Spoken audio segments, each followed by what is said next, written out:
All right. Okay. What's poppin'? You do. This is. You do realize that people like me and you should never really talk to each other. Like we should.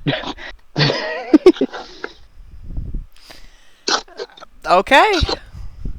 Or like what I'm trying to say. Like our paths would never really cross in real life. I That's what I was trying disagree. to say. Well, I mean, you live far away. Just Well, if you're talking as a about like the internet and how right. that's expanded communication, then yes, I would agree with that. Okay. All right. So anyway, it just trips me out. You're like the only person I talk to on Discord, so just Yeah. let you know. I could probably get more into it, but Are you I'm an old dude. what are you You doing? know. What's going on? Are you doing some spring Um, cleaning? no, I'm just filling my cooler full of Bud Lights right now. Oh. Okay. Are you almost done? Because that's really Yes. loud. Sorry about that. Yes, No problem. I'm all done. There you go. So, well, I know I was telling my roommate, well, my boyfriend, I was gonna have a conversation with you. Does He's he like, know that you refer to him as the roommate? Is that something he's aware I of? mean, it's a, it's, I don't know the way. So we both refer to each other as roommates. I mean, most of the time. I mean, when we're around people in the know, obviously, but 'cause I think sometimes it just distracts maybe from any interaction you have with people. All right. It's like you don't go around telling everybody your situation. I mean, do you? I don't. Maybe you do. I try not to. Well, there you go. Because you understand, right? That it's just going to be a distraction from whatever commerce or whatever you're trying to do. Sure. I'll I'm. concede. My name is Chris. That's all you really need to know. Yeah. Again, you consent to me recording this so I can upload it, right? Hey, man, you can do whatever you want, I guess. I mean, you said you did upload our last conversation. I mean, I never really looked for it on your YouTube channel yet. I mean, did it do any good? It got a couple Was there hundred reaction? views. I don't know. Really? People are very interested in when people with opposing viewpoints have a conversation. Yeah, I suppose. Yeah. I mean, it's a lot better than listening to two people that agree up and down, I suppose it's more interesting. Well, I would say that those are two separate. Like many things can be interesting. Uh, well, yeah, I suppose you're gonna get a different crowd for each Yes. scenario. I guess so. But I think I always try to just imagine that we have more in common than we have not in common. Like maybe I would there's agree more with that. stuff. Like we agree on more stuff than we disagree on, and I don't think every American should agree on everything. I don't think like, oh, it would be so much better if everybody just thought the same way I did. I agree with that. I think diversity of thought is a good thing. Yeah, because it'd be boring if everybody just agreed all the time. I agree. Yeah. This is boring. We agree, so therefore it is boring now. I'm bored. Yeah, exactly. Yeah. Yeah, because it really is boring. I mean, like, it's fun once in a while to have your opinion validated by another human being, and that's okay sometimes. And then it's, you also want to step outside of that, and get friction, and because I've learned a lot more talking to people I disagree with than people I agree with. Sure. I mean, right? How are you going to learn something from somebody that you agree with? And Are you down in a Bud Light right there? I heard those gulps.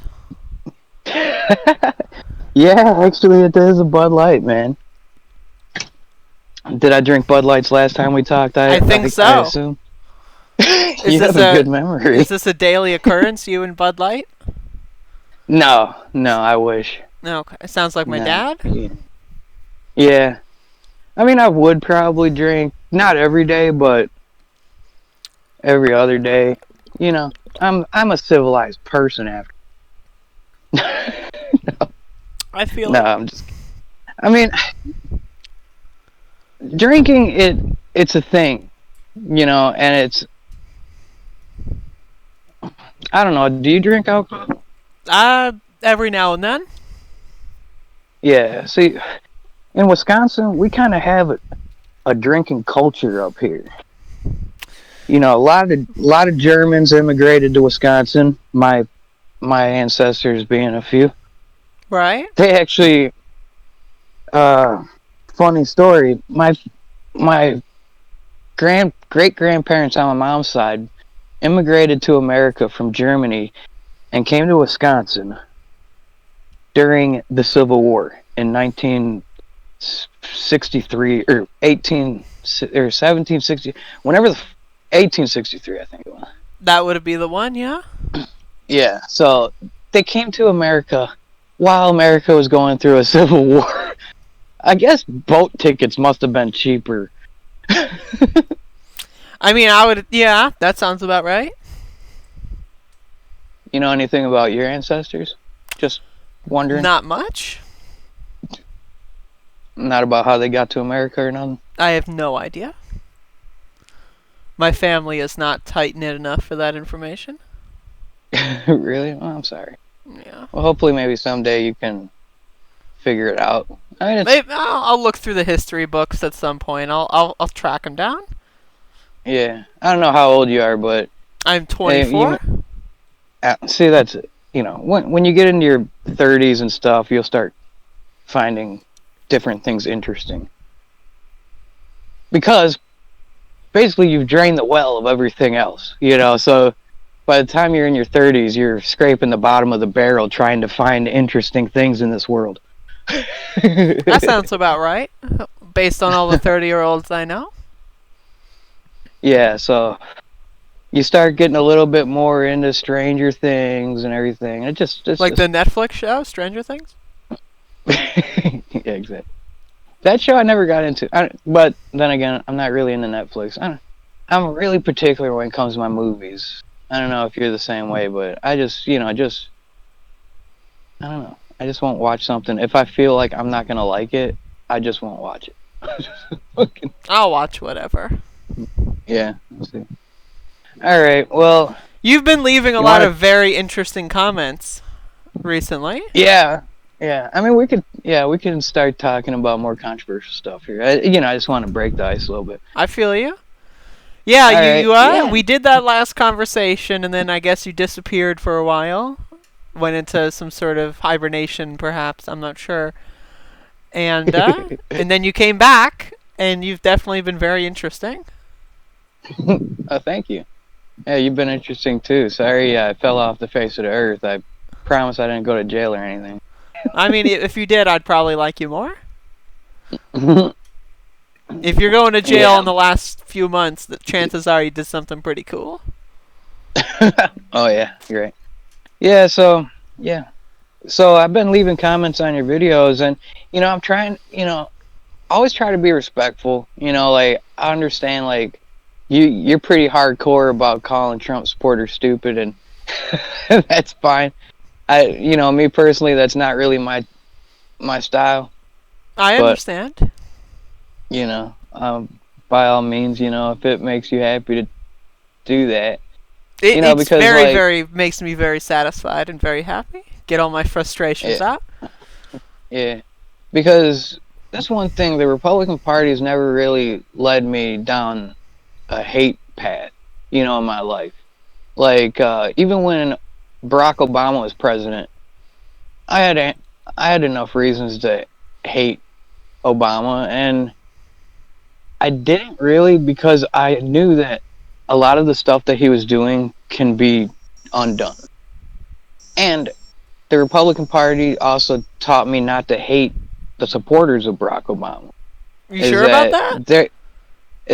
Yeah, because we weren't spitting on people wearing Obama "Make America Great Again" hat people. I don't You know. know what I Like, mean? you support Trump, right? The guy who said that Obama's an illegitimate president and was born in Kenya. So I mean, that's a But that little doesn't weird. mean that. But that doesn't make me hate Obama.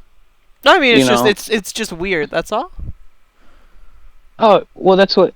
Well, and that's one thing that I seen in your live stream today is that you said that making fun of your political enemies is a great tactic because it throws them off their feet or whatever. That's And then correct. I replied. And then I replied in the comment. And I said that's exactly what Trump does. Yeah, I mean, to a point, yeah. That's why the media doesn't, it's a feedback loop of they do the "How dare you, good sir," and then he just makes fun of them, and now we're probably going to get a second term of that guy because they haven't figured that out yet.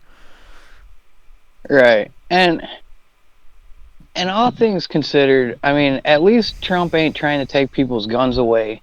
Like the Democrat Party is, they want to do really weird, wacky shit, I mean, you about should taking know people. this by now. Is I'm not a Democrat. I'm not a Republican. I don't respect either party's platform. Right. I'm what they call an independent. Right. And this is one thing I'm trying to figure out with you. Okay. I do. I see you trashing the Democrats and the Republicans, and mostly Trump. I mean, I don't know if you go too deeper into the Republican bashing than Trump. It seems pretty surface level. But Trump's the loudest one. He's the one doing all the actions. I make fun of Rand Paul quite frequently as well. okay, yeah. So, that's what I was trying to tell you is like if you just solely bash the Democrats and just never talk good or bad about Trump, what do you think would happen? I mean, I've thought a lot about. That's what we refer to in the business as a grift. That's where we put on a show for specific viewership and ad revenue. Have you seen my Liberty Loop series by chance? Yeah, I've seen it. How do you feel about that? Is that the one where you act like a hick voice or something? Yes.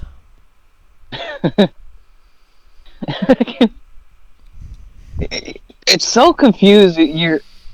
It's because I know you don't really support Trump, but then you have this character that kind of does, but in a weird backhanded way, sort of.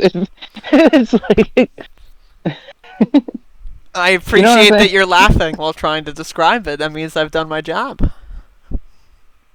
Yeah, yeah, exactly. I think it's a pretty funny character you got there. I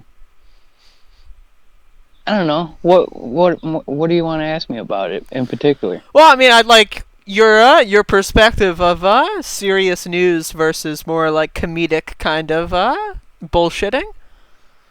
Like, you want me to do something along those lines, like just pretend to be a different character, for specific attention? I mean, what would be really kind of neat is if you could.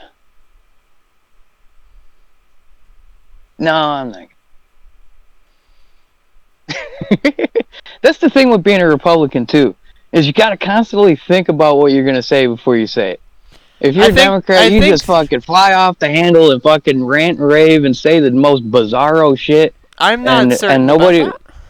Yeah, well, typically, I mean, all right. So I like that character. Keep doing that. I like that, and it's if you want to, obviously, if you see, because when you bash Republicans that support Trump in general, I don't think you're doing your channel any favor. If you want to bash Trump all day long, but when you start talking about the people that support him are stupid, you might turn off some people. And you probably understand. I'm very well aware. I'm very incendiary for a specific purpose. Right. But what is it about the Trump supporter that bothers you so much? I mean, we're not the ones tweeting weird things. We're not the ones, Well, you the know. thing with Trump supporters is you are like I said, I've made this distinction. There's a big difference between a Trump voter and a Trump supporter, and the same thing with Biden. There's a difference between someone who's just going to be like, all right, I vote for him and that's it, but I still hate the guy, and someone who's like, oh, Biden's great, he's going to restore the soul of the nation. Like, there's a big difference. So for me, I say that if you support Donald Trump, it's hard to respect you. I won't say I can't respect you, but it's very difficult to respect someone who carries water for a billionaire who doesn't even know that they exist. Now, if you want to make the argument that Trump's the lesser of two evils or something, I'll have that debate. But like people that are like sycophants and they'll talk about like, oh, Trump's great, make America strong and god dang, like I don't know, it's just weird. Well, I'm also of the belief that politicians should be able to defend themselves and defend their own positions, I agree with and that. that me being a Trump voter slash supporter, I shouldn't necessarily be in a position to where I have to explain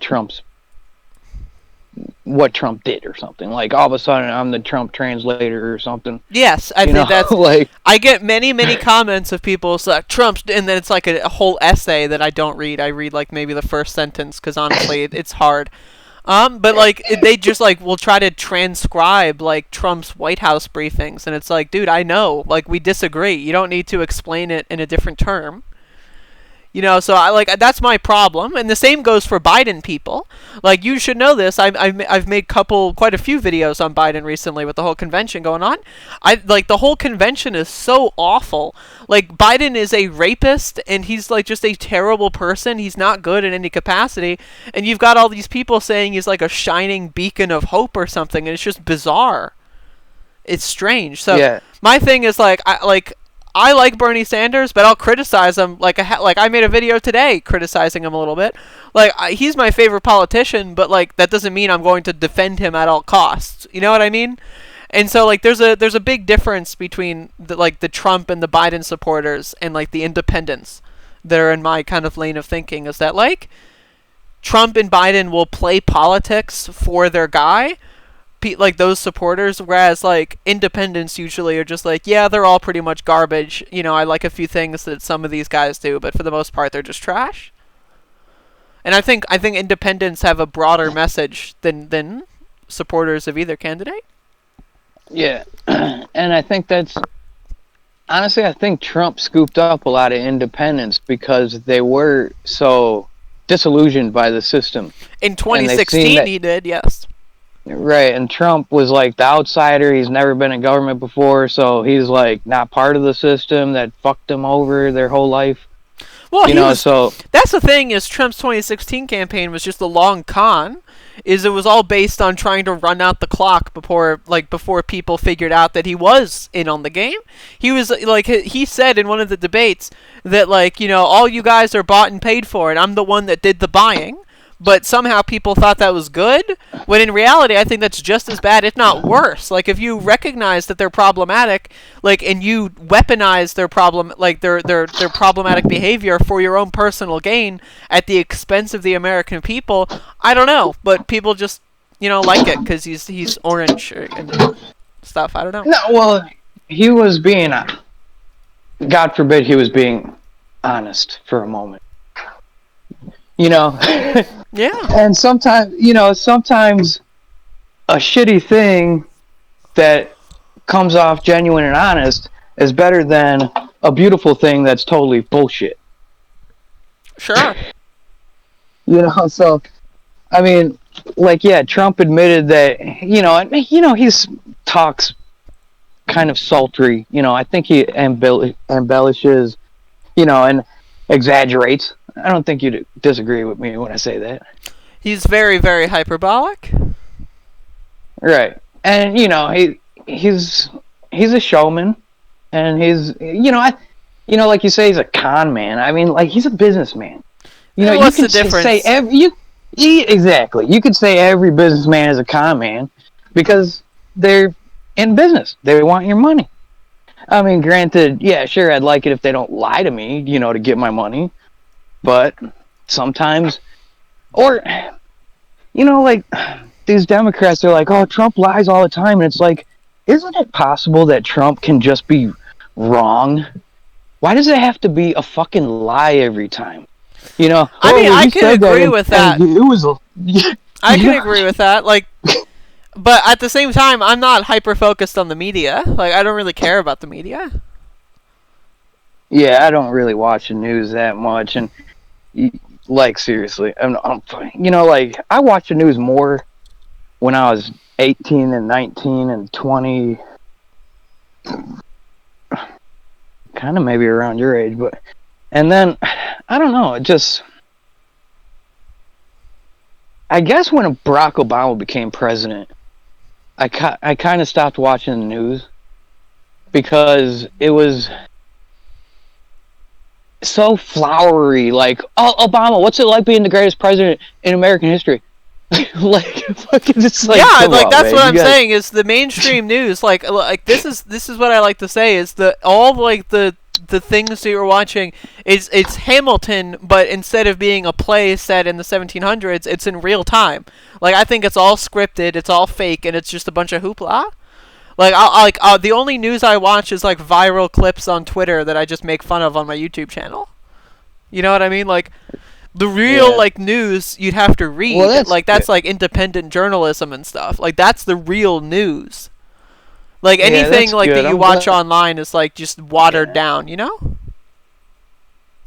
I mean, I'm glad to hear that you don't watch the news a lot, honestly, because I wasn't sure. I was like, man, is this person fucking watching the news like all day? I mean, like, is this an obsession? I mean, like, I understand you make these YouTube videos, but like, I don't, so I'm glad to hear that you're not like, you got other shit going on. I find history is much more valuable than news.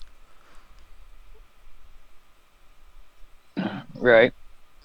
Like, yeah, I mean, like, I'm not gonna listen to CNN all day because I don't give a fuck. Like, I'd rather listen to podcasts about the history of Latin America or something, because that I can actually learn something from. Right. And I mean, I'll tell you this: I do listen to talk radio quite a bit. Rush Limbaugh, Jay Weber, Mark Belling. That's a little problematic. But, at least they're not pretending to be balanced, like CNN, does. Like, we're fair and balanced, it's like, nah, dude, you guys fucking talk shit about Trump every fucking day, all day. It doesn't even matter. He could cure cancer, and then you'd be like, well, yeah, but now all the doctors are going to be out of I mean, in the same way, Rush Limbaugh talks shit about transgender people and gay people all day. I mean, it's just a different balancing. I'm going to have to correct you on that. I listen to Trump damn near every day. And the guy, he doesn't bash transgender and gay people. Well, I've seen a few select clips. I don't watch the show every day. You could probably find somebody saying some stupid shit anywhere. People are allowed to say dumb shit from time to time. It doesn't mean it's their pillar of their personality. I mean, I'm hoping you listen to my show every day as well. Like, if I don't care if you listen to Rush Limbaugh if you're also peppering in some above it all content. Now, this is one thing that I really wanted to bring up, and I'm thinking of it, whatever. What's everybody's obsession with fucking celebrities or just normal people saying dumb shit? Like, the broadcaster at that sports event got caught on a live mic saying something about, I guess maybe he said faggots or something, and that other team is a bunch of fags. I don't even know what story you're referencing, to be honest. Yeah. Well, anyway, it was some white dude, he's, a sports broadcaster. He's broadcasting the sporting event, and during commercial break, I guess they were bantering, whatever. And he got caught, like, his mic went live, and he said, like, the other team is a bunch of fags or something. And the next day he got fucking fired. Well, He I didn't mean, even he. It was an accident that even aired. I think that's less problematic than using that language. Like, I mean, like, my thing is, like, I'm assuming that's, like, some middle-aged, like, straight cis person, right? Like, I don't know, I think it's just language you probably shouldn't be using if you have a platform of elevated position in society. Like, if you were, like, a steel worker and you want to, like, go home after a hard day at work and, like, drink a beer and talk to your wife about stuff, that's one thing. But if you've got an elevated voice in society where people listen to you in any capacity, I think that we should definitely pick and choose those people by a certain amount of metrics. Yeah. So you think it was fine for him to get fired? I mean, like it. I don't know this guy I mean, from. I I don't don't know think the he's. context. I don't care personally. No, But I'll give you like another if example. we like if it's like someone in like say I like video games, so if it's like a video game person or whatever in my field, I would feel less comfortable with that person having an elevated voice in that particular realm. So I'm not trying to dictate that someone in the sports event should be fired or whatever, because at the ultimate like at the end of the day I don't care. But if it's something like if it's in a hobby that I enjoy, then I would care. I mean, it's just the dude probably has no problem at all with gay people. He just used that word sometimes. It's just like just people are too sensitive, basically. But now check this out. I mean, like I grew up listening to Eminem, and like everything I've ever known is now wrong or something. It's just like, what kind of bizarro world are we living in? I thought we had freedom of speech, whatever. I mean, But freedom of then speech doesn't mean that, like, it's okay to be wrong. Like, freedom of speech means the government shouldn't censor your ability to say stupid shit. But, like, freedom of speech is not freedom of consequence. what I think it's like cancel culture. Basically, it's like these sensitive people, and who even knows if they're if I'm sorry, but if you're getting offended by anybody in the world, you're already a weak-minded person, in my opinion. Alright, let's talk about So, cancel culture, because I want to postulate something to you. Now, is it cancel culture that CNN does not invite me on to do speaking gigs? if you were doing speaking gigs and then they canceled you, then it would be. But you can't cancel something that hasn't happened yet. Now, see, I disagree because cancel culture is mostly a correction or a difference of steering of the powers that be. Like CNN, the mainstream media, like the top 1%, the rich people, they've been systematically like suppressing certain opinions and certain voices. That's why there hasn't been a left-wing candidate for president Bernie Sanders. There hasn't been a left-wing candidate for president in decades, if not like 50, 60 years. It's because they've systematically suppressed those ideas to the point where if you even say anything, oh, I'm a democratic socialist, you're going to have like 40 million Americans like thinking you're the devil reincarnated. So I think cancel culture, because like especially when you look at Marxism and Marxist thought in the 19th century, I think Marxism was canceled by the Red Scare throughout the early 20th century and the mid 20th century, and Marxism and socialist thought was canceled, and that's something that I think. And so as a result, the powers that be, the ones that control the media, CNN and stuff, they were reconvened in a specific way where it's like, oh yeah, all this stuff is irrelevant now. We're just going to give shill corporatist propaganda. And so I think a lot of the cancel culture stuff that you're talking about is less of people being too sensitive and more of there being a repositioning in society of what ideas are acceptable and what not are acceptable in public discourse. Well, do you know how many people died because of Marxism and Zero? Marxists? Zero.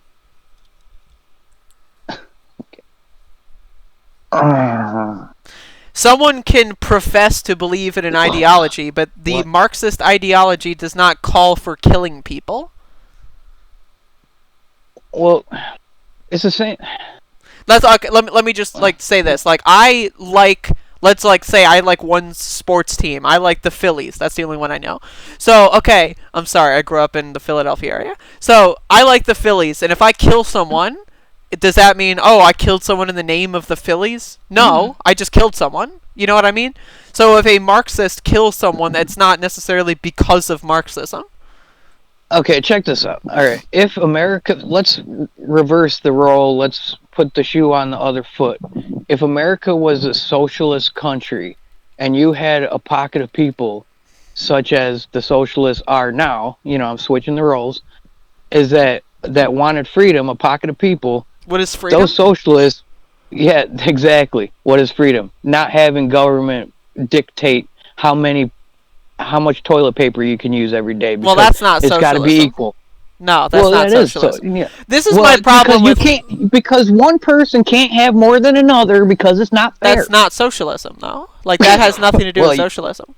Hey, your definition of socialism is amazing. Let me hear it. Well, my definition of socialism is not the one that was shoved down people's throats with the Red Scare propaganda that lasted all the way up until, 2010 or so. So, socialism is not everyone gets equal everything, because first of all, that is a 19th and 20th century kind of basis, because a lot of people they haven't updated their dictionaries in 150 years or so. First of all, let me preface this by saying we need to put everything into a context of not only the 21st century, but thinking forward. After, the coronavirus pandemic, and I think the last time we talked was, before this got kind of, this severe, I think, right? This pandemic has caused a large amount of jobs to fall to the wayside. And a lot of those jobs aren't going to be coming back. Have you been to Walmart recently? No. Well, I just went to Walmart today, and they're renovating Walmart in my area, and they're getting rid of a lot of checkouts, and they're implementing more self-checkouts. So all those jobs, the cashiers, they're gone, and they're not coming back. So when we talk about socialism versus capitalism, we can't frame it in what the Soviet Union did 50 years ago, because that's irrelevant. That's in the past. Now, it's good to learn from the mistakes of the past, as we always should, but we can't frame socialism as what the Soviet Union did, because that's just kind of silly. We have to look at things in the future. Capitalism as an ideology says, if you cannot work, you cannot eat. You need to work for your money, and if you need money to eat. And as a result, there's going to be people that are disabled, for example. There's going to be people that can't get a job, and as a net result, they're going to lose their house. They're going to not be able to feed their children. Whereas socialism, basically, in the 21st century says, let's just make it simplified. Give everyone $2,000 a month. You don't even need to really change that much system of governance.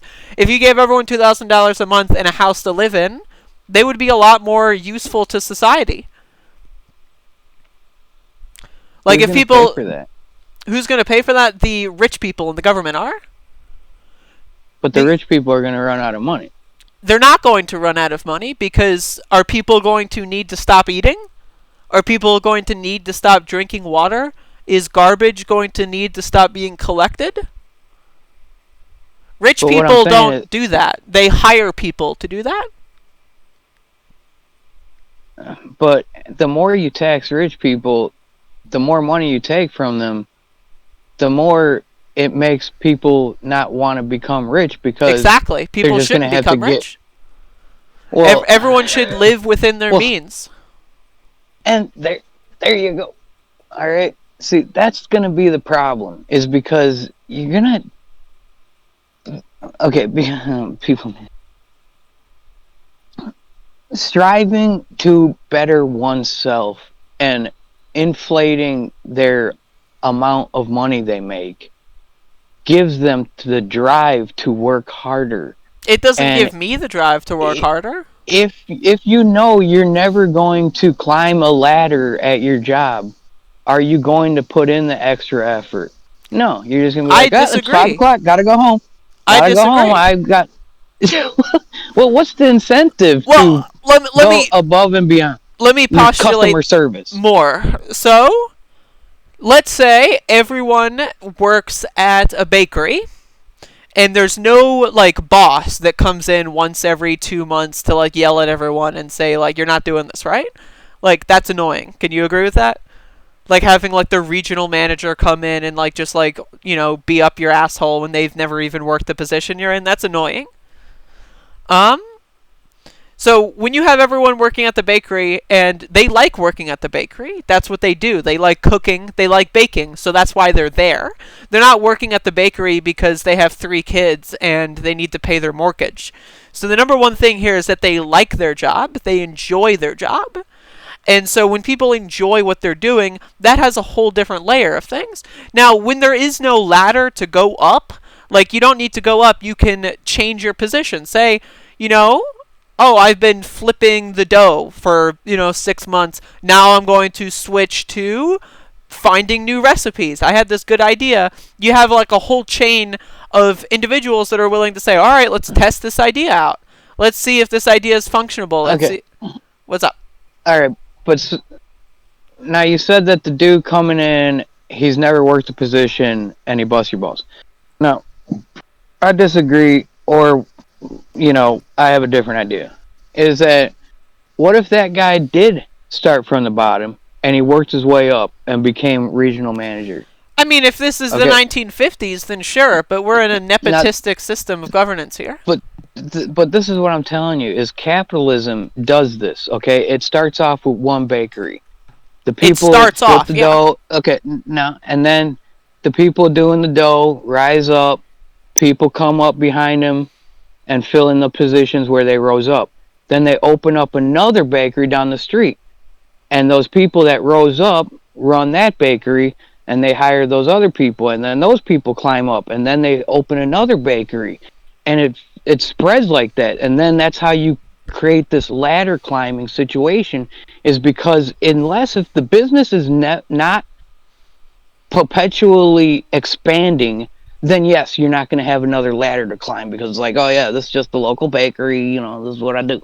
But if you get a chain, a corporation, those boogeyman, and then there's all of a sudden there's chains of this bakery because they do such a good product that everybody likes. It's got a great recipe. It's affordable.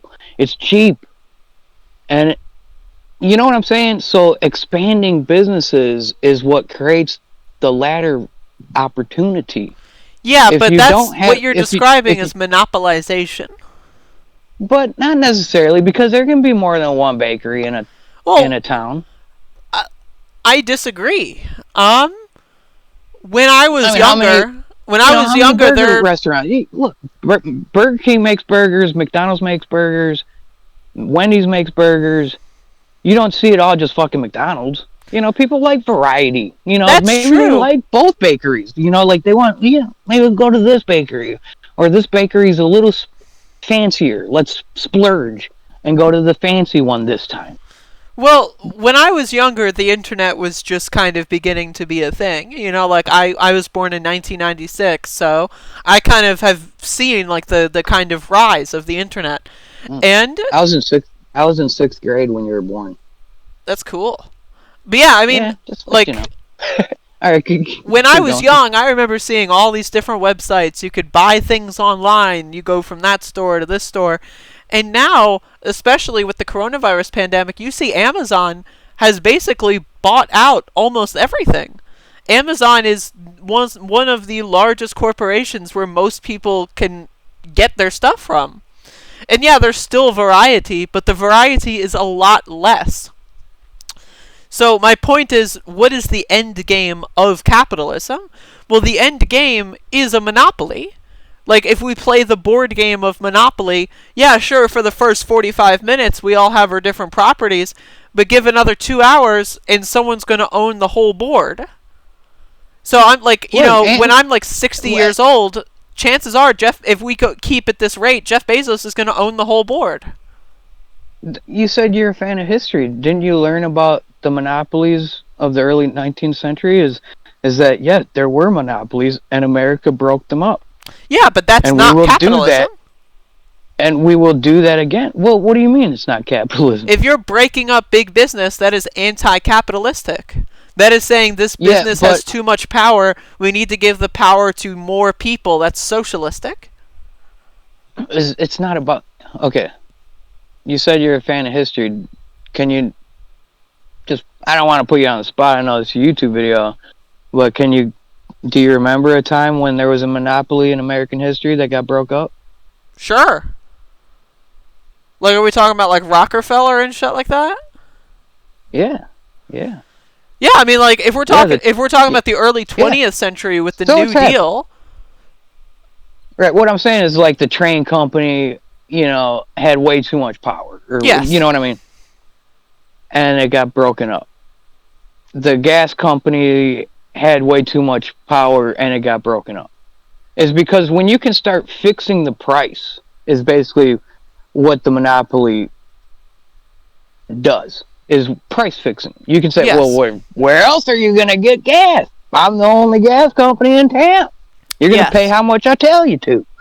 And I can tell you that I don't like that about capitalism, and every time that scenario arises, we should bust it up and make sure that there is always competition. But when you got government running shit, it's like a monopoly too. It's like, well, where else are you gonna go? This is your only thing. You know what I mean? So I don't know if you ever thought about it that way, but I don't know if the government has to run anything. I don't know why that has to be, but that's the socialism thing. No, socialism has nothing to do with the government because corporations are evil. So let's have the government run it, I guess. I don't know. Is that what you're trying to say? Corporations are miniature governments. If you work at Pizza Hut, you work within the Pizza Hut chain of governance. What I'm saying is, instead of having Pizza Hut be a big corporation, why not have every pizzeria be governed by themselves? That is the core tenets of socialism. It's not the government owning all the pizza chains, it's the pizza chains owning themselves. So, like, I go back with the example of the bakery. Why need to expand? Like, maybe you can have similar products, but why do you need to have, like, control over a place of which you don't work?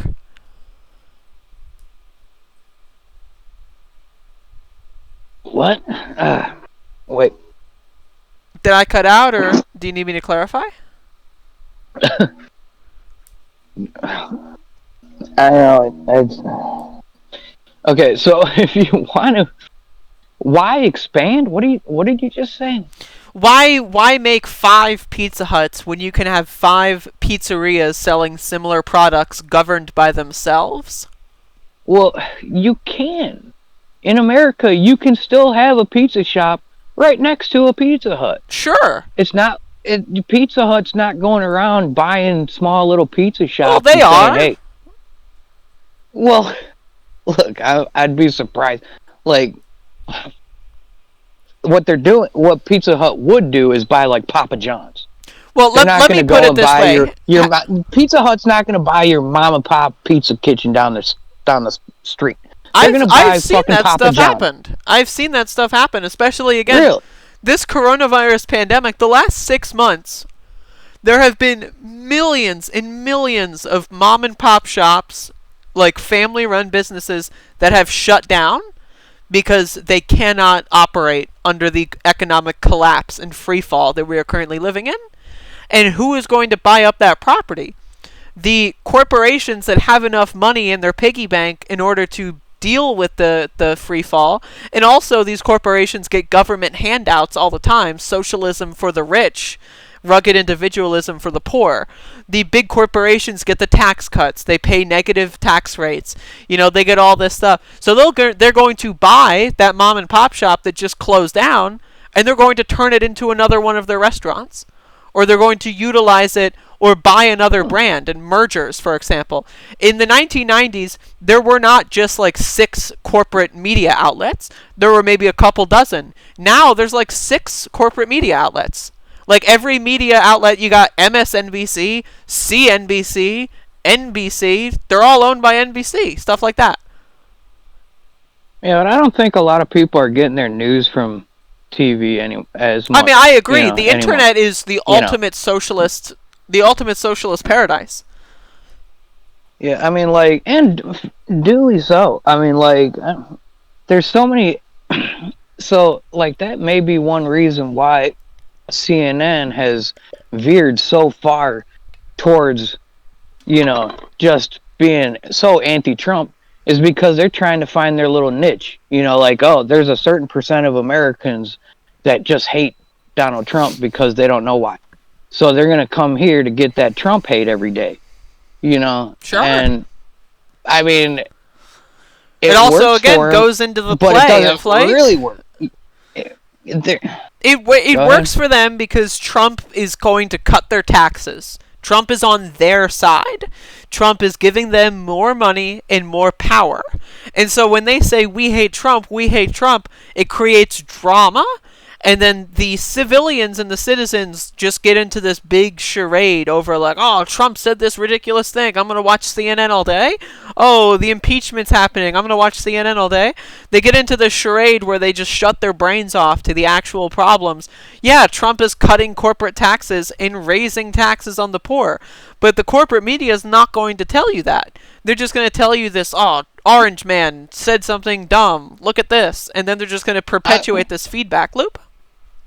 I've actually never seen Trump say anything about raising taxes on the poor or middle class. So where did you get that from? Raising healthcare costs, like when you make healthcare cost more, prescription drugs, for example, insurance claims, for example, that is a private tax. We all have to pay certain things. We all have to buy certain foods. When certain foods are more expensive because of the government's actions, that is a tax on us. When milk raises in price and people still need to buy milk, they net have less money. When people lose like their job and have to get a new one, say someone has like a $14 an hour job, they lost it before Corona, and then now they got a $7.25 hour job, they're losing money. We're talking about the economy as a whole, not just like what's in your payroll. Donald Trump has done all he can do to lower drug prices. I disagree. The Democrats have not helped him in that ambitious thing that he wants to do at all. So he's had to do executive orders, and he's trying his hardest to do something about healthcare without the Democrats' help. If that were the case, Democrats were willing to help him, it would be so much easier. They just want to play politics. I agree with that. They want to play. Oh, if the Democrats are mad at Trump, that's good for us. And you're being misled here is you think Trump is on your side. Trump is not on your side. This is a two-way street. The Democrats yell at the Republicans yell at the Democrats, and then they get nothing done. And then Trump says, well, I'm going to do this like measly executive order to make it look like we're doing something to make people not go out in the streets and riot. Like that's what this is. It's all a play. It's all a show. It's theater. Well, look, Trump's trying to bring jobs back to America. How do you do that? You lower the rate that these companies are taxed, because that's the reason they left in the first place, is because we were taxing them to death. So they moved their shit out of America. So Trump's saying, hey, I'm going to lower the taxes. What do you mean, ignore who? The corporations that left. Fuck them. Why don't we pay the workers in this country? No, because they left because they were getting taxed too much. It wasn't because they were paying their this is another problem with corporate power, is when you give corporations that much power, they can then have power over the government and then threaten to leave. Whereas if all the workers in America had their own mom and pop shops, they would be more invested into America itself rather than... Yeah, but what I'm saying is that you can't have a mom and shop steel manufacturing industry. You can. Totally. It's got to be giant. You're spending hundreds of thousands of dollars on just one piece of equipment. Sure. Like that's where government subsidies can come in handy. Government subsidizes corn in this country, for example. High fructose corn syrup is one of the most mass-produced things in this country. Why? It's not healthy. It's not nutritious, but it tastes good, and so people like the taste of it. So the government gives farmers a lot more money for farming corn instead of things that are more nutritious. So as a result, we've got a lot of corn, and that corn gets turned into high fructose corn syrup that's in all of our foods. So that's why a bag of potato chips is cheaper and more filling than a full course meal. But now here's the thing too, is that their corn is also getting subsidized by the ethanol gas thing. You knew that, right? Yeah, sure. I mean, like, there's all kinds of different things. I'm just giving you one example. Yeah, so like because ethanol burns less pollution, but they got to put 10% of it in and mix it into our gas. So they get a subsidy for that too. Which is debatable. I mean, like, as far as I know, ethanol is horrible for motors, and it's just whatever the environmental impact it solves is negligible, at best. Well, you want to talk about the environment? Let's talk about oil and gas. Oil and gas is not cost effective. The government subsidizes the oil and gas industries so that they can run at a profit while they destroy the planet. Their products are real quick. The products are destroying the planet, and they're more expensive to manufacture than things like solar panels, wind turbines. Yet because of government subsidies, it's cheaper in the end because they get a bunch of tax write-offs and they save money. I was going to say, is your idea of a government subsidy lower taxes? Yes. It's one possible form. Cash transfers and tax write-offs. Yeah, government subsidy. Calling a tax cut a government subsidy is a new one on me. Thank you for that one. Well, it's a specific tax. So cut. if the government lowered my taxes, they're subsidizing. Well, because that's the thing with the socialist mind, is that they believe that all money is the government's money. They're just letting us keep. They just let us keep some of it. I don't know what that has to do with socialism. Well, because in a socialist country, all the money is the government's money. Like all the money in a capitalist country is the government's money. But it's not, though. It's our money, and we give some of our money to the government. All right. Well, if you were to try to give it, let's just say let's say the American economy collapses and the government is absolved. If you give someone a $1 bill, it's just a piece of paper. It only means something because the government says it means something. If all of a sudden the government disappeared and that $1 bill was useless and just a piece of paper, fuck your $1 bill. I'd rather get like gold. All right, fair enough. Yeah, sure. All right, but now, do you believe that by voting for one man or woman to be president of America, that they can actually change the climate of Earth? One person, no. Okay, so do you understand that, like, if America... Do you know about the brownouts in California and everything? Because I've heard about them, yeah. Yeah, because they switched over to solar and all that shit, and now they're having brownouts all the time. I'm not familiar with that specific part of it, no. Well, yeah, that's what's causing the brownouts. Are you sure about that? I would have to read into that. I am absolutely positively sure about that.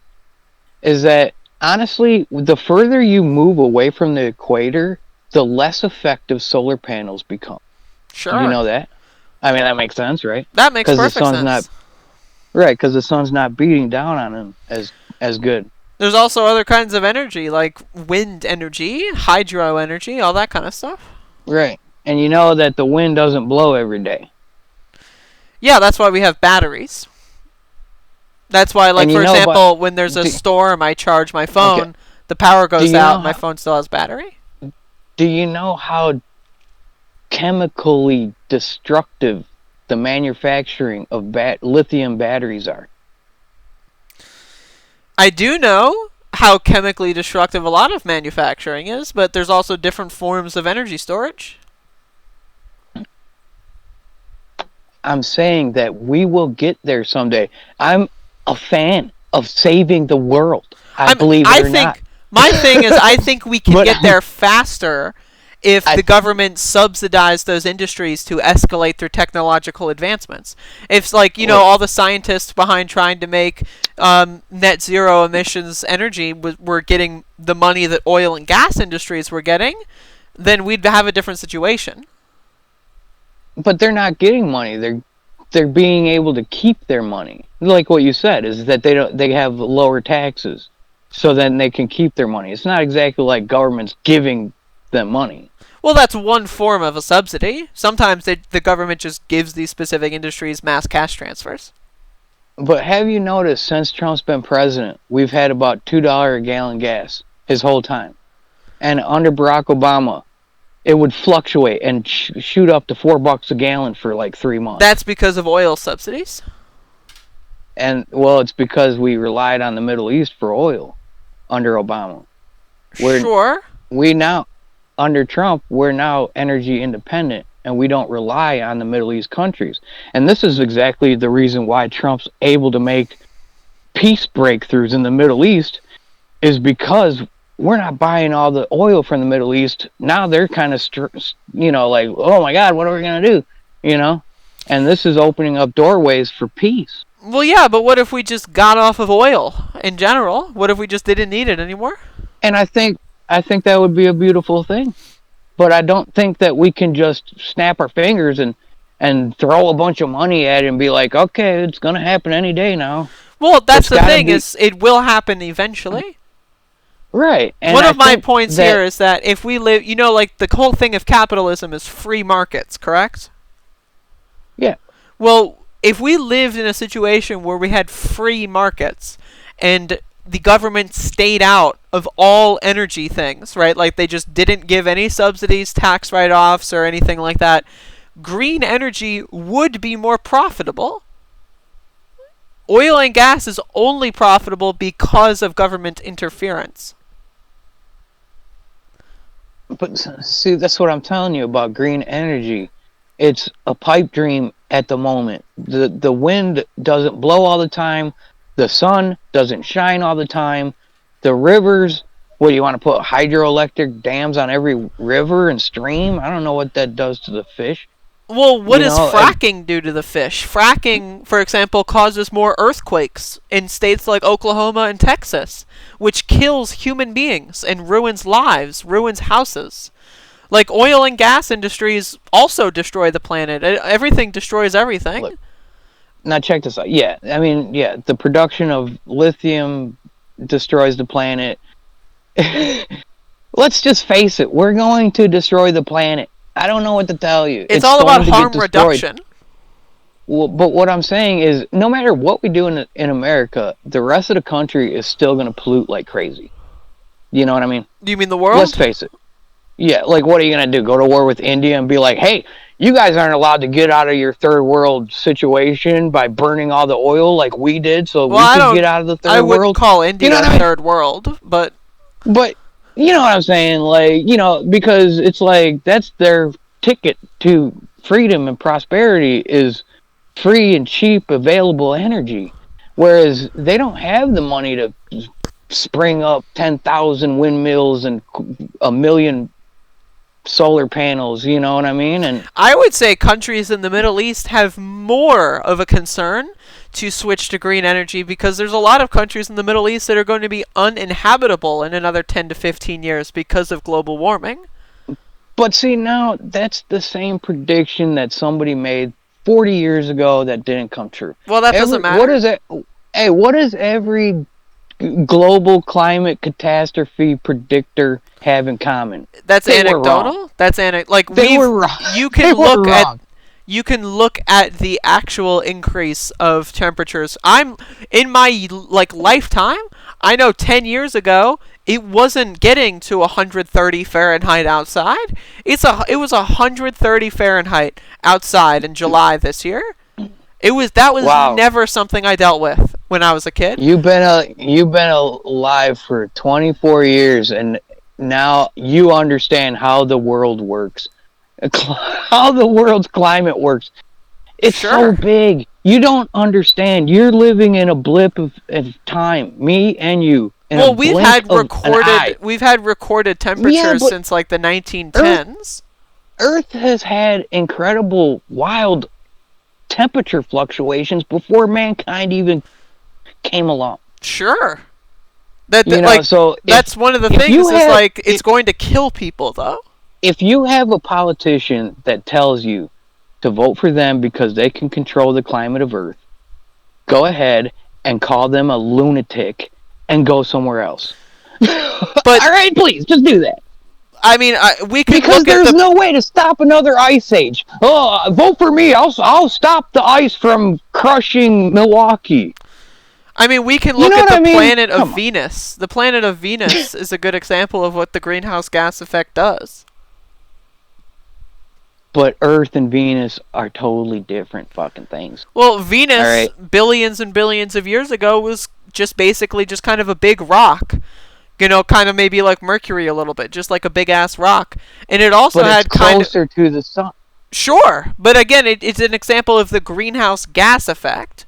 That doesn't really matter how close to the sun you are. It matters of how the planet forms. It matters of specific context, but the actual greenhouse gas effect is the same regardless. So how did the greenhouse gas effect happen on Venus if there wasn't humans there producing greenhouse gases? I'm not saying that humans are the only things that have produced greenhouse gases. I'm saying we are contributing toward it. I mean, I think what you're trying to say is that there was human life on Venus that polluted its atmosphere and killed everything. That's possible. Who knows? No, I'm just joking with you. I'd actually never thought of that before. No, but that's why I love talking to people like you. Thanks. And by people like you, I just mean just awesome people. I'm very awesome. Right, so now check this out. No, of course you're awesome because you're talking to me. I wouldn't. If somebody wasn't talking to me, I'd be like, they're a loser. That's true. Everyone that doesn't, that's what I'm saying with the whole thing with cancel culture, is I'm not on every podcast, and therefore every podcast that doesn't invite me, they're losers. There you go. But so this is what I'm saying, is that unless we can get China and India and Russia to stop polluting, whatever we do here in America is just null and void. It doesn't matter if we have no greenhouse gases coming out of America. Well, I mean, I agree. We're still going to pollute, I agree. That's why I try to have international approach to this stuff. This is all about humanity as a whole, not America. I'm not saying one American politician can fix everything. I'm saying we as a species from Europe to, South America to China to Canada to whatever, like we all have to work together. Right, and now you're starting to sound like a one world government person. Not a government. I'm not talking about a government. I'm talking about people being able to govern themselves. It's just going to have to be a world war, and everybody dies, and we have one world government. I mean, because that's the only way I can see it. That's the only way you can see climate change ending is World War III. You can't go to a country and be like, hey, you guys can't burn fossil fuels anymore. They're not going to be like, oh yeah, that's cool. All right, we're going to do that. Well, they would if they were given the opportunity to do so. And also, again, the Middle East has a vested interest because you cannot go outside in places like Iraq or you will die in 30 minutes from heat exhaustion. Like, they have a vested interest. I want to talk about that too. All right. Now, I'm a big science junkie freak, honestly, about the universe and everything. I could talk to you for hours about that. One thing that people don't take into account is that the sun goes through solar cycles. Okay? Sure. There's names for it. The solar maximus, solar minimus, or whatever the fuck the other thing is. But for 10 years, the sun has a bunch of sunspots and it burns hotter. And then for the next 10 years, it burns not as hot. And why not take that into consideration when we're talking about the climate? Obviously that has something to do with the temperature on Earth. Is that when the sun goes through its different phases and fluctuations, it's going to have an impact on the climate on Earth. I mean, you can understand that, right? Yes, everything is a contributing factor. Right. And now let's pull back the zoom a little further. Did you know that when Earth goes through the Milky Way galaxy, like every 40 years, the Earth passes through one of the arms in the Milky Way galaxy. And then for 40 years, when the Earth is in that band, that, let's just say like a dirty band of the Milky Way arm, that actually affects the climate on Earth. Sure. What I'm saying is everything is a contributing factor. We cannot control right. the spinning of the Earth throughout the Milky Way. What we can control are carbon emissions. I say we start with what we can do. Maybe someday in, 12 billion years we'll figure out how to fix the Milky Way problem. But until then, let's work with what we got. And that's just the point I was trying to make, is that if human beings think that we can regulate the climate of Earth and stabilize it, we're out of our mind. I don't think that's what we're trying to do. We're trying to prevent climate change from killing people in the Middle East. But look, that's why we've invented air conditioning too. And now think about this, don't you think that if you live in an air conditioned house, you run out to your car, blast the air conditioning, run into a store where there's air conditioning, don't you think that psychologically you're going to just think it's hotter outside than it used to be? Well, just because is air conditioning going to save a beach house in Florida? But what I'm trying to say is psychologically you think it's hotter than it used to be because there's air conditioning everywhere you go. Sure. So you've become like a little bitch, when it comes to being hot outside. It's no more hotter than it used to be, but it feels hotter because we've spoiled ourselves with all this AC. Well, they don't have a lot of AC in a lot of Middle Eastern countries. Well, they need to figure that out. Because maybe if we stop bombing them, they would have time to figure that out. Well, because of air conditioning, we've been able to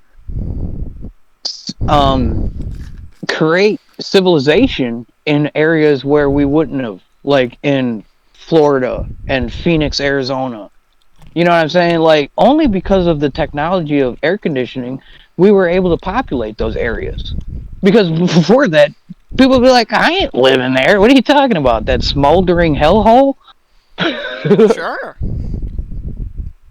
And so we're so worried about global climate change heating up and killing people. It's like in almost every house in America, there's air conditioners. Yeah, we're talking about internationally, though. Right, and that's their problem. They're going to have to deal with it, just like we dealt with it. Well, and the only way I think it's a little mean to just say it's your problem while we're dropping bombs on their country. But we're not really dropping bombs on the country. We are still at war. We are still at war with Iraq and Afghanistan. Hey, check out this. Hey, I know this is a little off topic. I seen this video on YouTube of one of those black and white video cameras from the airplanes. Mm-hmm. And it showed them like blowing up a building. And like there was all this like debris flying in the air. And then they said all that debris in the air is money. Is that we blew up a building full of money that was going to pay terrorists and shit. Like, kind of a weird strategy, but sure. Also, think again. If we as a global society stopped fucking trying to kill each other, and instead of spending trillions and trillions of dollars on nukes and all these bombs and all these fighter jets, if we spent that money on Fuck climate change. Let's spend that money on air conditioners. Let's spend that money on food. Let's spend that money on other things. That would be a hell of a lot better. Right. Because I do believe that, you can easily grow food inside of a building. We have the Definitely. technology. For sure. So if it's 200 degrees outside, oh, we're all going to starve. It's like, no, we can build giant fucking buildings. If you can and grow still weed feed in your people. closet, you can build fucking factory farms underground. It's possible. There you go. It's not that easy, but it's possible. Now check this out. Look, this is a little trippy, mice. Yes. The first, basically were the first real mammals on Earth were like rats and mice. Correct. And they survived by living underground. Sure. Wouldn't it be ironic if humanity survived by living underground? I'm just saying, I mean, it would definitely be a nice bookend, very poetic. Kind of poetic, a little cool. Well, maybe for a book or something, or movie. But, yeah, I mean, because there could be a volcano that could explode and send billions of, gallons of CO2 into the atmosphere all at once, and it would totally just ruin every human's attempt of, let's, yeah, sure. So, I mean, everything we can do to save the world could be null and void after one giant volcanic eruption. I mean, that would be one hell of a volcanic eruption. But again, I'm just talking about harm minimization here. We should be doing all of these things at once. We should be building underground bunkers. We should be trying to limit the, CO2 in the atmosphere so we have more time to build these bunkers. We should do all this kind of stuff. We should stop manufacturing weapons of war and instead try to feed every person on the planet. And this goes back to the socialist thing. If everyone had a house to live in, and everyone could just put their minds to working on how to help each other, instead of I need to work at, a gas station to pay my rent, and then, I'm tired, and, they could only work on, they could only think about paying their rent, and that's the only thing that preoccupies their mind. The human mind is expansive, wonderful, and is capable of so many different things.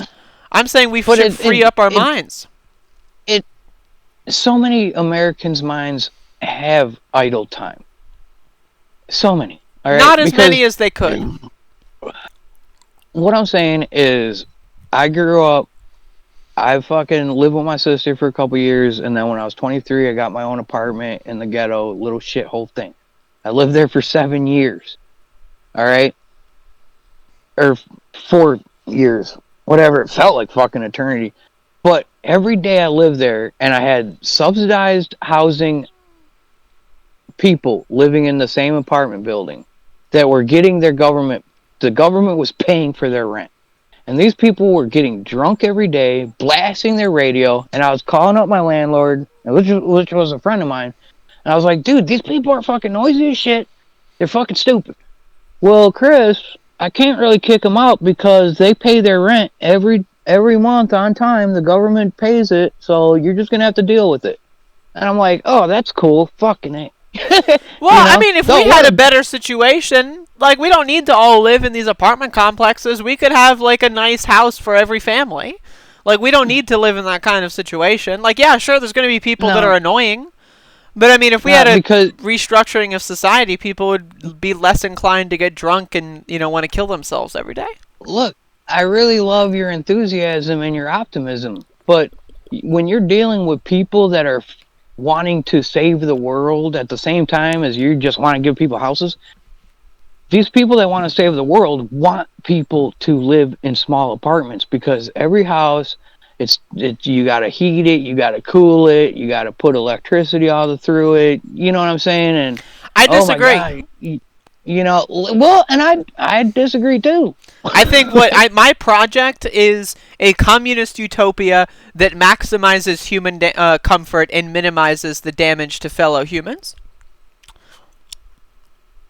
Right. Well, if you're so worried about the climate, then you should understand that a whole house is harder to heat and cool every year than a small little studio apartment. But we don't need to worry in that kind of way. Okay, Like, again, if we stopped burning oil and gas, like, that would, like, fine. All right, if we stop burning oil and gas, and then that's our trade-off, and then we can all have our own houses, sounds good to me. That sounds like a net zero to me, as opposed to what we are now. Look, you're just getting ahead of yourself. Okay, everybody wants that. You're not just weird because you want that. Everybody wants that. Everybody wants everybody to have their own home. Nobody wants to pollute the earth. I don't know about that.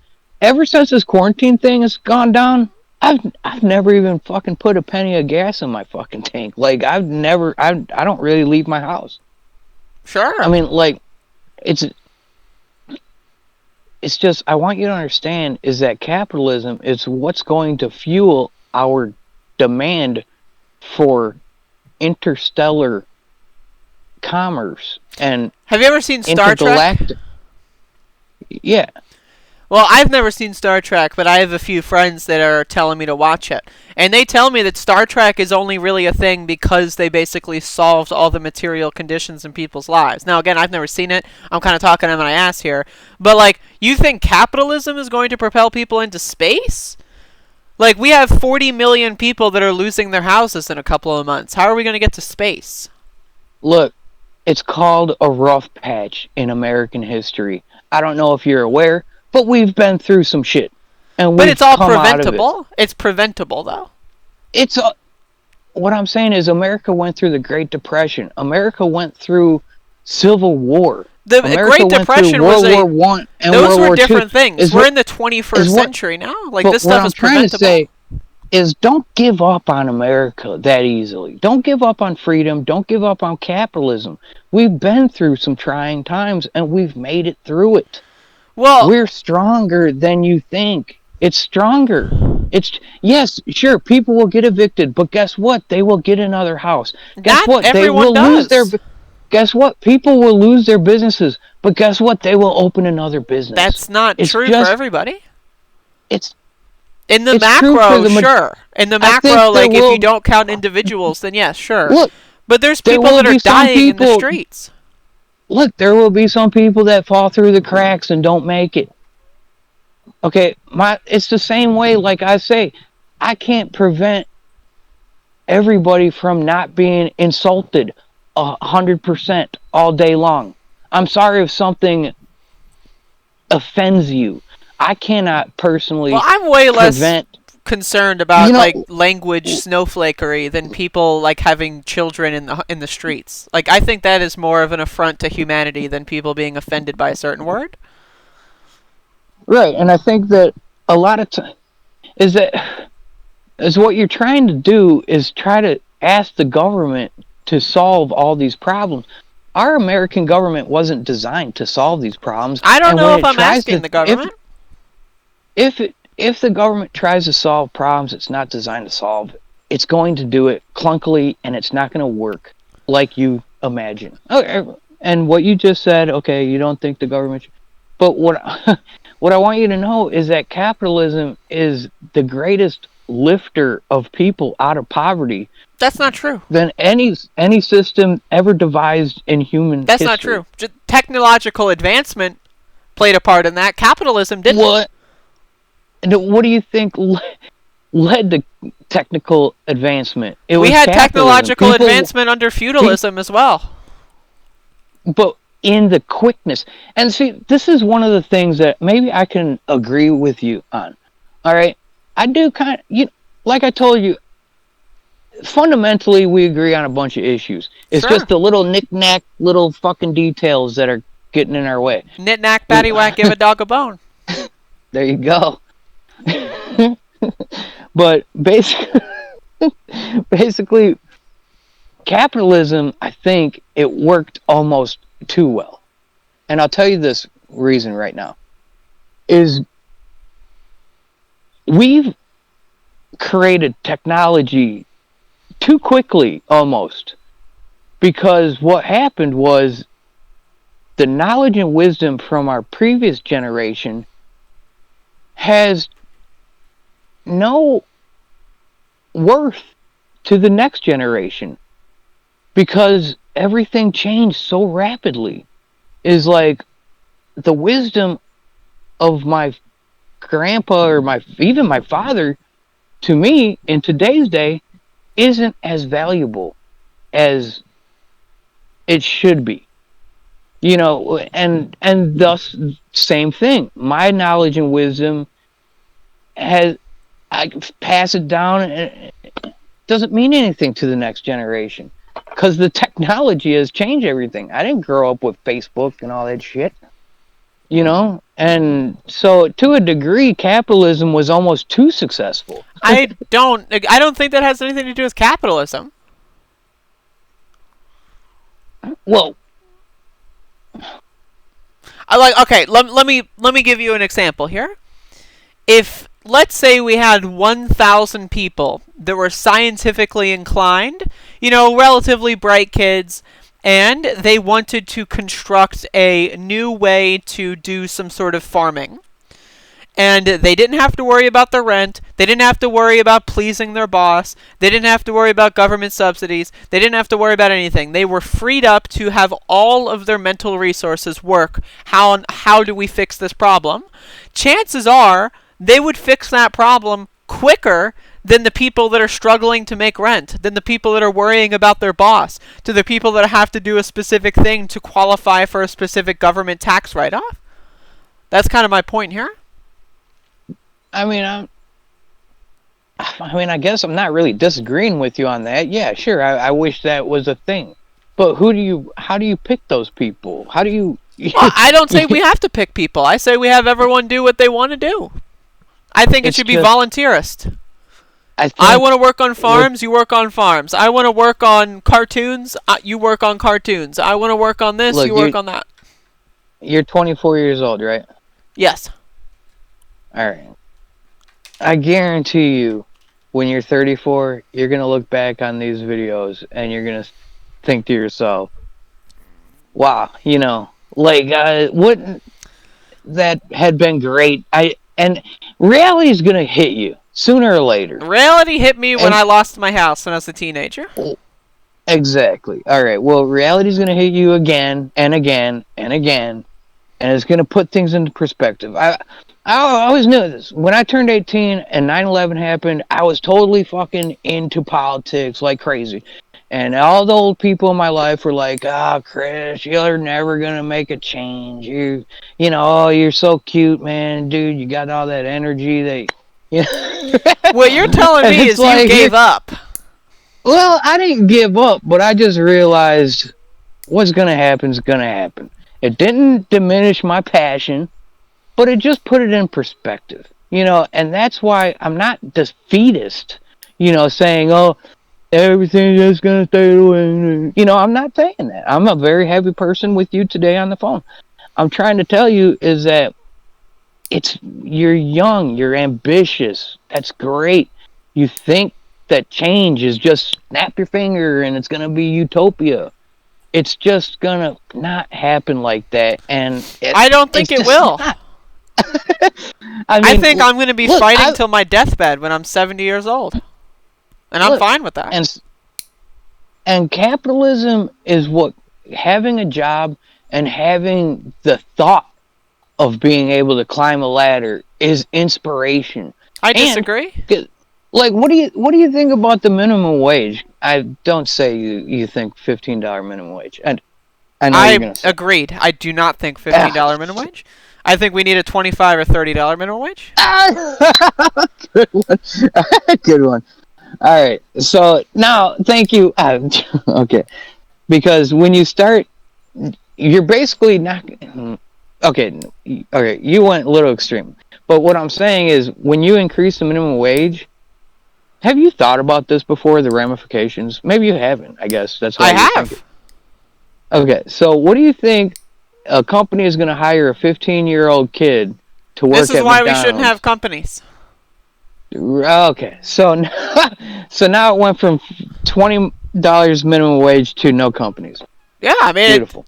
I've been telling you this, like, we're going to the 21st century. We're going to have robots take over everything. So, like, if people can't eat, Where are they going? What are they going to eat? If people can't afford to live anywhere, where are they going to live? You're going to accelerate that. You're going to accelerate that. No. That future. No. Because companies are going to be like, no, I'm not going to pay now.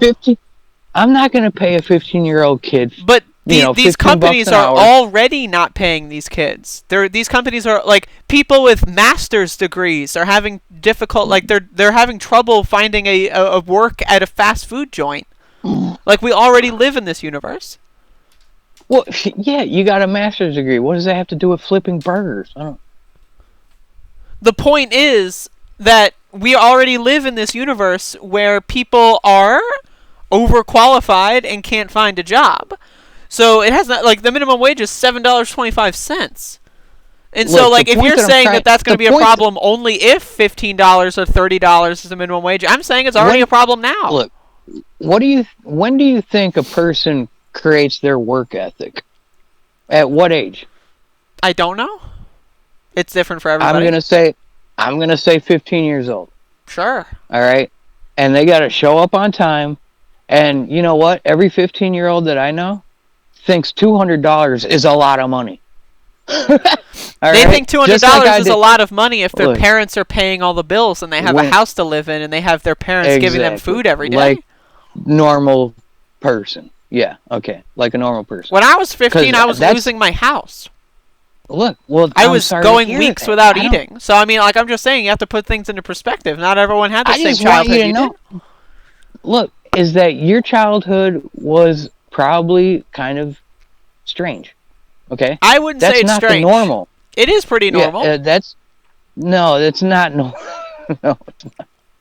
No. I was a teenager, and I grew up during the 2008 Great Recession, during the housing economic collapse, when people lost their houses. It happened to millions and millions and millions of Americans. Right. There are 40 million people under the age of 18 in the year 2020 that are not getting food every night. But what do you think about the fact that most poor people vote Democrat? Do you agree with that statistic? Democrats typically are more in favor of poor people by a very small statistic. And it's mostly just window dressings and playing theater? Isn't it ironic that most poor people are Democrats? Why do they keep voting Democrat if they're continuing to be poor? Do you see the connection? No, I don't. Why, if you're poor and you keep voting Democrat and you still remain poor, why do they keep voting for Democrats? Well, probably because Republicans have had a stranglehold on our entire system of governance for fucking forever.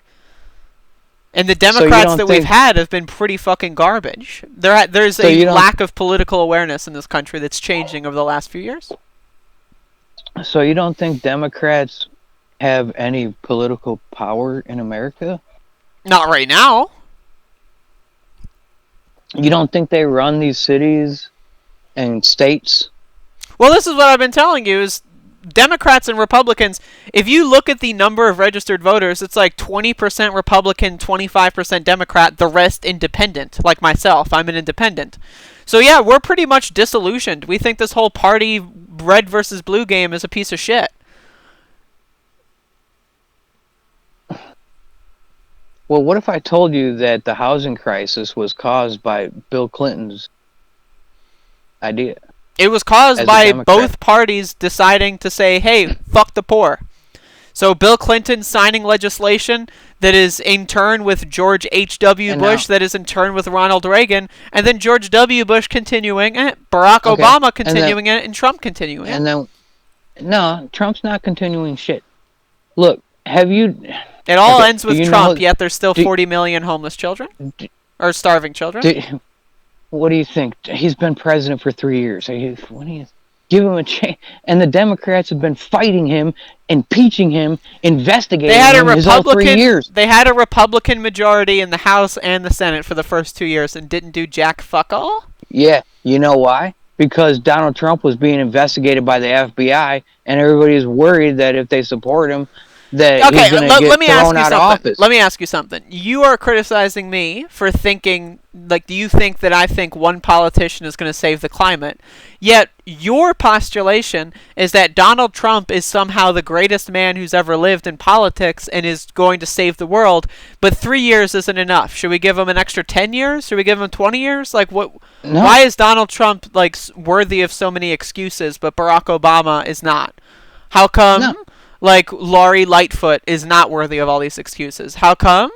Keisha Lance Bottoms is not worthy of all these excuses. Donald Trump was under an FBI investigation for the first 3 years of his term, and it all came up bunk. He didn't even fucking collude with Russia. It was all bullshit. All right? So you're saying, like, he's so weak in a beta male that he can't do anything because the FBI are calling him every once in a while? What I'm saying is that, honestly, Andrea, a lot of Republicans and Democrats didn't like Trump because he was going to fucking find out all the bullshit that they were doing to the American people. I disagree. Because he was an outsider. He's not an outsider. Why do you... the FBI investigated him for 3 years under phony bullshit. The FBI wiretapped MLK. The FBI is garbage. Yeah, and that's what I'm saying is Trump is going to... Is Donald Trump running on abolishing the FBI? No, he should. He's definitely fired a lot of them. He fired Comey. Abolish the FBI, abolish the CIA, abolish DHS, abolish ICE. Get rid of them all. Right. And I told you, maybe I didn't tell you, as soon as we build this wall on the Mexican border... and illegal immigration is a fraction of what it is right now, and we round up all the illegal immigrants that are driving down the wages and taking American jobs and send them back to Mexico. That's not how it works. Yeah, that's exactly how it works. Okay, here's an idea. An illegal immigrant comes and says, hey, give me $20 an hour, dude's here illegally. He's going to be a slave. Here's an idea.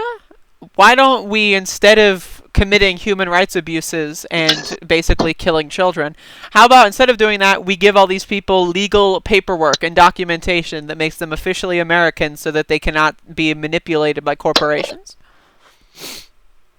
Look, and we can talk about that after the wall's built. Why don't we just do it now?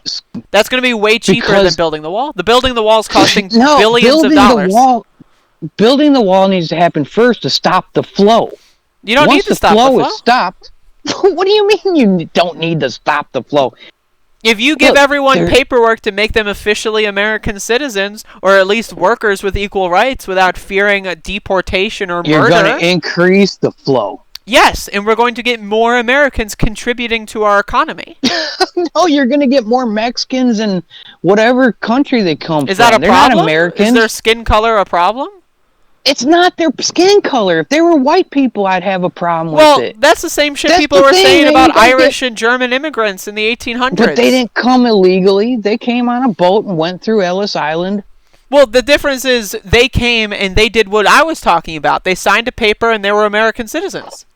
Whereas now, you can't sign a paper. Come here legally. I don't have a problem. That's not that simple. Over the last 50 years... It's not that simple. Over the last 50 years, immigration has become a lot more difficult. They have made laws that make immigration much more difficult. And guess what? Trump even said that he wants to make immigration legally easier. Did you know that Trump said that? He hasn't done that, though. I don't know if he's done it or not, but I do know that Democrats have held his hands the whole time. Because if it came to making Trump look good, they didn't want any part of it. Yeah, even if it would help America. Again, I'm saying both parties are garbage. So when you do this, but the Democrats, it doesn't work on me. Look, what I'm trying to tell you is Donald Trump is the Republicans' version of Bernie Sanders to the Democrat Party. No. Totally. As far as their actions, maybe, but no. The Republican Party sucks Donald Trump's cock on a daily basis. Look, and that's why 40 senators quit after Trump won. 40 senators? Why? Or whatever it was, and then that's how the Democrats got control of the House. You mean in the House, they lost their election in 2018. Is that what you mean? Exactly, and that's how you remember how you told me that the House and the Senate were all Republican with Trump at the beginning? Yes. All right, and then all those Republicans, they quit their job. They didn't quit. They lost. Well, they didn't. No, they lost. They stepped down a lot. No, a lot of them stepped down. Yeah, and then the people running. They didn't. They chose not to run again. And then the people running on the Republican ticket to replace them lost. They lost because they're losers. Right. No, because they didn't. It came out of nowhere. Like, hey, I'm not going to run. So the Republicans didn't have good candidates to replace them because it's like, what the fuck? You're not going to run again? That's not what happened with most of them. A few of them, sure, but not all of them. So then the Democrats ended up winning the House. And the reason all those Republicans dropped out was because I think they were probably doing some shady shit and they were afraid that Trump was going to find them out.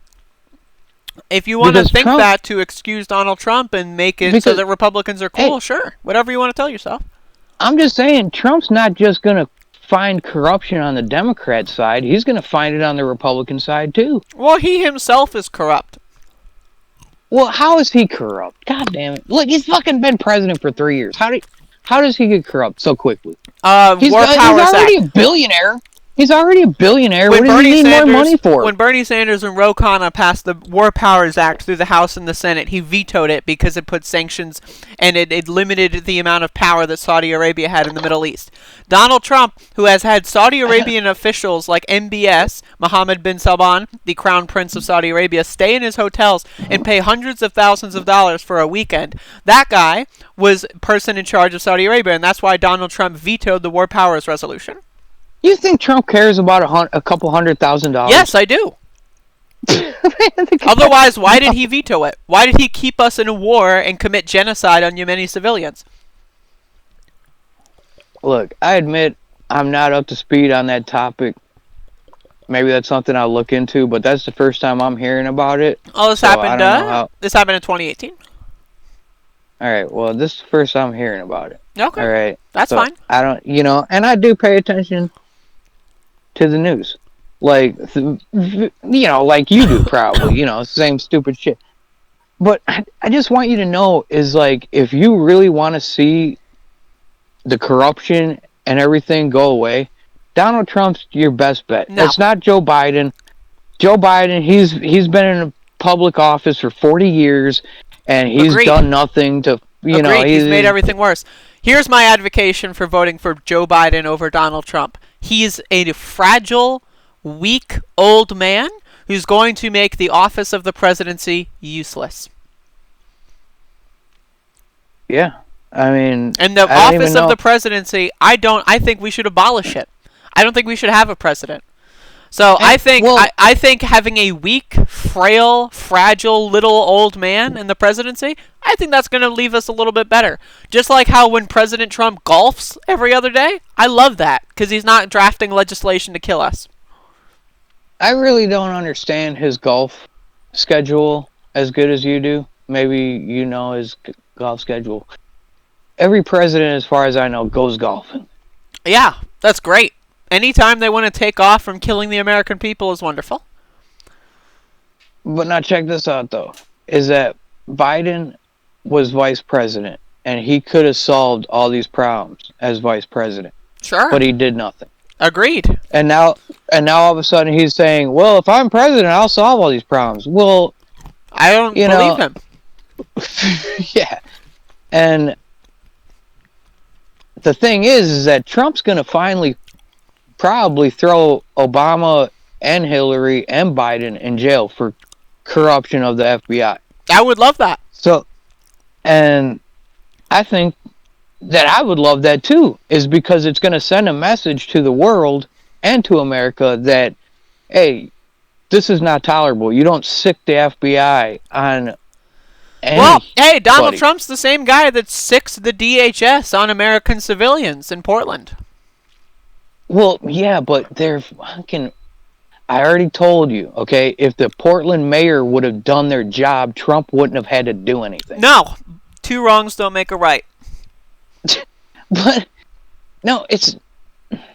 If the Portland mayor and the police did their jobs and didn't kill their own civilians and maim them and shoot them in the face, then yeah, there probably would have been less protesters. The answer to that is not to kill more civilians, shoot more civilians in the face, and maim more civilians and kidnap them. That is not the answer.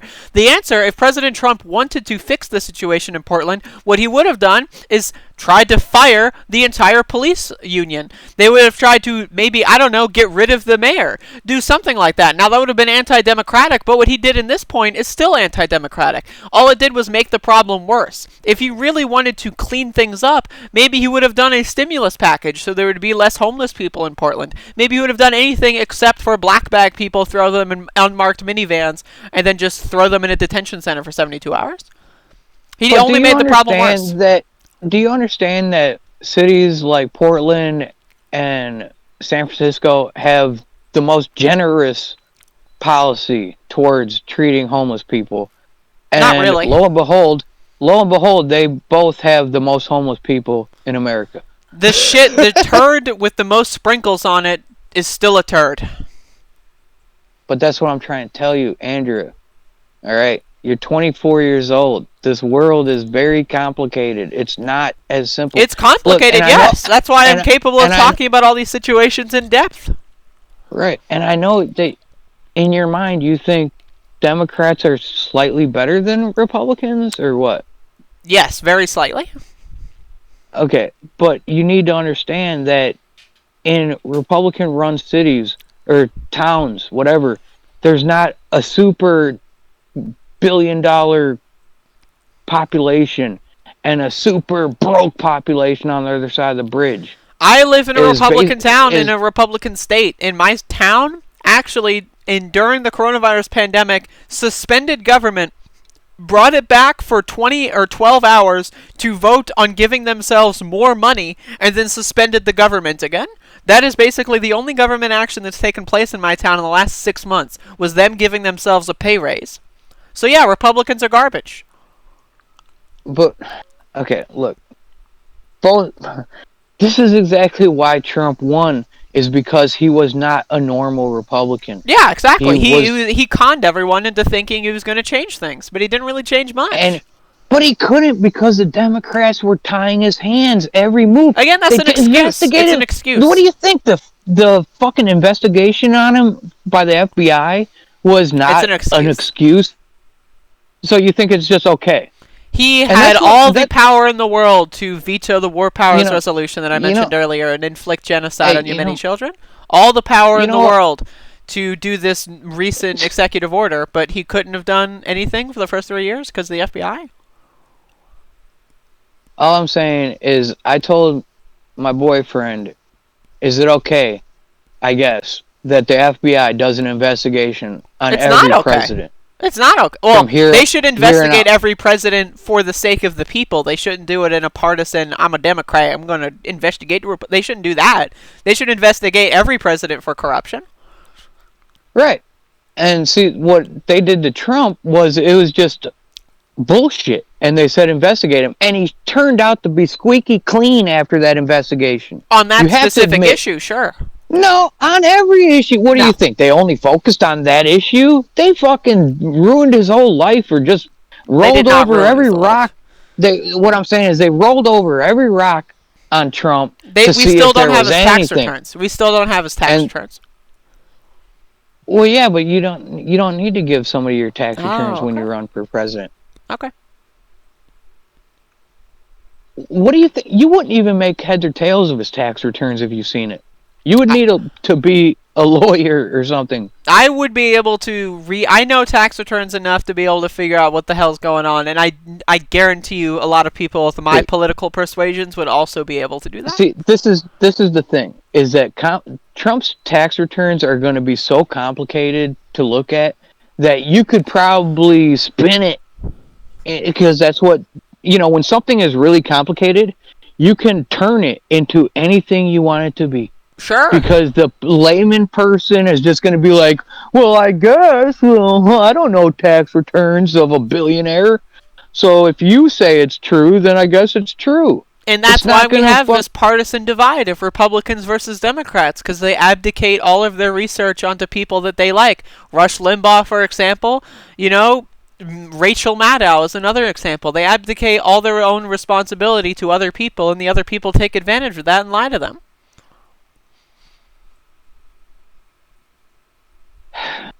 Yeah, but see, this is the great thing about being a Republican, is that the tenets of your morality does not change with the way the wind blows. The Democrats, they have no foundation. They just wherever the wind's blowing, vote for me. I'm fucking all do that. They I don't agree. think long term. They don't think long term. Neither party does. Well, I think the Republicans do more think long term. If the Republicans had any idea of self-preservation, they would have definitely made sure that 40 million people wouldn't lose their houses come December. They would have. Well, if I Trump think the wanted Democrats to shore are up stopping. They're not, though. Trump. They're not, though. But they are. The Democratic Party would have most definitely have signed on to a bill that gave every American $2,000 a month if the Republicans were advocating for it. If Trump wanted to give every single citizen in this country $2,000 a month until the end of the coronavirus, he could have easily bought his re-election. But he decided not to do that, and as a result, we're going to have 40 million new homeless people. I think there's other ways to solve problems than the way you think. Sure, there's a lot of different ways, but they did nothing. All right. But just how are you going? Okay, how are you going to shut down the economy and not shut down rent payments? Look, you got to do both. Have you ever had a job where you couldn't figure out how to fix something, and then you went home or something, and the next day the fucking thing got fixed, and you're like, wow, how did they do that? I mean, I don't know. Have you ever had a job where that happened? Not necessarily a job, but that's happened many times, like in the house, for example. Right. And just be like, wow, I wouldn't have even thought of doing that. Sure. And so like, you gotta just... Yeah, but they haven't done anything. Maybe they're doing something in a different way that you didn't think of. Well, it's been since March. Like, I haven't, like, if you're telling me that all these starving children are, like, if there's the light at the end of the tunnel, then I'm here to see it. And if that happens, then I'll praise Trump. But until then, I will be critical. Right. And I don't blame you, obviously, but I'm just saying that don't be surprised. Look, sometimes, I was a professional painter, and the homeowners would be like, how are you going to paint that spot? And I'd be like, hey, you wouldn't even believe me if I told you. I don't doubt it. You know what I mean? So it's like, there are experts dealing with this, all right? I'm just saying, I don't think they're dealing with it well enough. If they were dealing with it in any satisfactory way, we wouldn't have starving children. I don't know of all these starving children you keep talking about. You can look it up. Like, after the call's over, you can just look it up. Like, that's fine. But this is what I'm talking about, is the more you rely on government, the more you will be disappointed. Well, I'm not. My thing is, if you've been watching my videos until the end, watch them all the way through, a lot of the things I say is I want to make sure that we don't rely on the government. We need to help our neighbors. We need to help our fellow citizens. We need to grow our own food. We need to work on our own things. We need to make sure that our friends and family are taken care of, because the government isn't going to save us. That's been my core message for like the last couple months. All right, how about this? Watching one of your videos triggered an idea. Sure. I thought about making like a little pamphlet, like a little door hanger pamphlet that I would hang on the door of my neighbors' houses. Like, even just the whole street. Sure. And it would explain who I am, who my boyfriend is, what we do, what we like to do for fun, and we'd go around and we'd hang them on every door. That sounds fun. That sounds awesome. Everyone should be more engaged with their neighbors. Like what if you could do that in a YouTube video where you could kind of spread that idea That's the kind of around? stuff I'm talking about. I will definitely mention that. Because I don't see where the harm is. And of course, probably don't say what political affiliation you have. I am a radical left Democrat. Yeah, I hate Trump. He should die. I want. Yeah, I mean, the No, whole point is to help people to the best yeah. of your ability. Yeah, and maybe that's the thing too, is that you say, hey, if you need help painting, I'm good at that. If you need help plumbing, I know a little bit. If you know what I'm saying, and kind of Yeah. maybe put like a little rundown on how I can help you. And that would also promote jobs in the community. Instead of, say, hiring a corporate plumber or a corporate painter, you're maybe giving your neighbor a little bit of a helping hand. Give them $10 or something, and they'll help you fix something. That's socialism in practice. What you described is socialism. Well, I think it's Americanism, to be honest. I think that's how America was made so great, is that we as Americans help each other. And when I look at a third world country that they're all struggling, I'm thinking to myself, they're not helping each other. I don't know. You know what I mean? Like if they were helping each other, they wouldn't be that ruined. I'm not so certain about that. There's a lot of complexities there.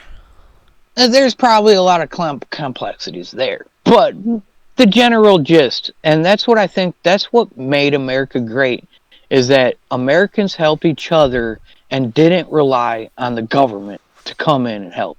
Exactly. And so like that's kind of like that's what I was trying to tell you, is that your idea of socialism is not the normal idea of socialism. No. When you were taught the word socialism, you were taught by Red Scare propagandists. Socialism in the 21st century is a different thing. Yeah, all the millions of people that died under socialist fucking rule. Don't get me started with Cuba. You know what I'm saying? Like these kind of socialists have failed miserably. But I want you to understand is that America is designed that we don't ask the government for help. We ask our neighbors, our friends, our family for help, and not the government. I think we need to do more of that. Yeah, the government's the last resort. I mean, like, and even I was so stubborn when I was 23 living in the ghetto. I thought asking my dad for money was the last resort. And asking the government for money never entered my mind. Like, that was the last resort. When you were 24, was there a global pandemic killing millions of people? Well, no, that's not. Yeah, no, it wasn't. So I guess it's different times, but we will create a vaccination for this. I hope so. We will. And hopefully Trump can fucking extract some money from China to help pay for all the damage that it did. I don't know how he's gonna do it, but we'll see. But I believe that Trump will do it way more than Biden. Biden will just be like, wow, it's kind of a little messed up situation, China, but if things happen. Well, Biden's pretty anti-China. He's released a lot of advertisements going against China. Dude, Trump had a problem with China in the 90s. Like, this motherfucker does not like China. No. Anyway, I gotta make dinner soon. I gotta pee. So, I think we should wrap it up and maybe talk again. Like, instead of 6 months from now, we could maybe do it tomorrow or another time. Alright. Hey, no, it's cool. Hey, you know what, too? I don't know if you're crazy enough, but... I'm crazy. I know. So am I. I mean, if you want to hit me up, I got absolutely nothing going on. After you eat dinner, call me back. We can talk some more tonight. We'll see. I won't rule it out, but I gotta check on the family. Gotta make sure everything's good. And I also go to bed in like 2 hours. I'm an early sleeper now. Really? Yep. I would have never thought. It's Friday night. I'm an early sleeper. I try to get in bed by 9:30 every night. I still got 12 beers left to drink. Save Call me them. back. I'll consider it. I'll consider it. But I gotta pee. I gotta make dinner. I'll let you know. All right. Hey, it was fun talking to you. Sure. All right. We'll talk later. All right. Illuminating conversation. Thank you. Oh, very much. You're welcome. Y'all have a good one. Bye-bye.